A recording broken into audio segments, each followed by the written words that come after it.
Alhamdulillah. Assalamualaikum warahmatullahi wabarakatuh. Nah, wong kene weruh.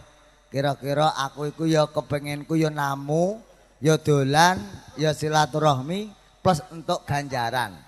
Salah sijine nyauri salam ganjaran. Alhamdulillah. Iku amal ingkang sae. Nggih. Alhamdulillah wilujeng siang rahayu tanpa reridu, wilujeng tanpa pambeng. Nggih kagem panjenengan sedaya sesepuh bini sepuh para alim, para ulama ugi para kiai ingkang boten saged asma karimipun. Wabil khusus dumateng ingkang hamangku gati Bapak Saman Ibu Nyami netepi darmaning tiyang sepakalih malakramaaken putranipun Mas Ahmad Bagus Hamid Jinatukrama Mbak Mila. Nggih mugi-mugi tansah langgeng sayuk rukun dunya akhirat selamat, mugi-mugi berkah waton pikantuk putra-putri ingkang soleh solehah. Kula ya mireng selending-selending iki Mbak Mila nggih pun. Nggih Pak nggih. Bener menapa bener Pak Saman? Pun ngene. Alhamdulillah. Ya iya, pondhe gawene 2020 kok. Iki 2021 e. Nggih. Mugi-mugi niki raos syukur intine mugi-mugi kangge calon putune Bapak Saman mugi-mugi mengke lairipun waton pinaringan rahayu mboten wonten alangan satunggal punapa-punapa nggih Pak Saman nggih. Nggih niku intine kasuwun panjenengan pun rawuhaken wonten ing wedal ingkang penuh berkah magfirah mugi-mugi syafaat kula sedaya mugi-mugi pikantuk berkah saking Allah amin ya rabbal alamin. Siang niki panggih sinareng HS Audio Rental Sound System nggih wonten ing season kalih siang enjing wau nggih enten pun alhamdulillah ning gak rupa iki nggih saiki rupa rada elek sithik nggih kasungkuyung ugi saking mustika multimedia sange Sukorejo Tunjungan nggih mugi-mugi gawe regreng kanthi sowanipun Triwi Dewati sinareng New Santana monggo kepareng paring malipur Al Artise yo.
Tidak mungkar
ditindak mungkar Maghrib lan isa jangkepe prayogane ditambah sholat sunate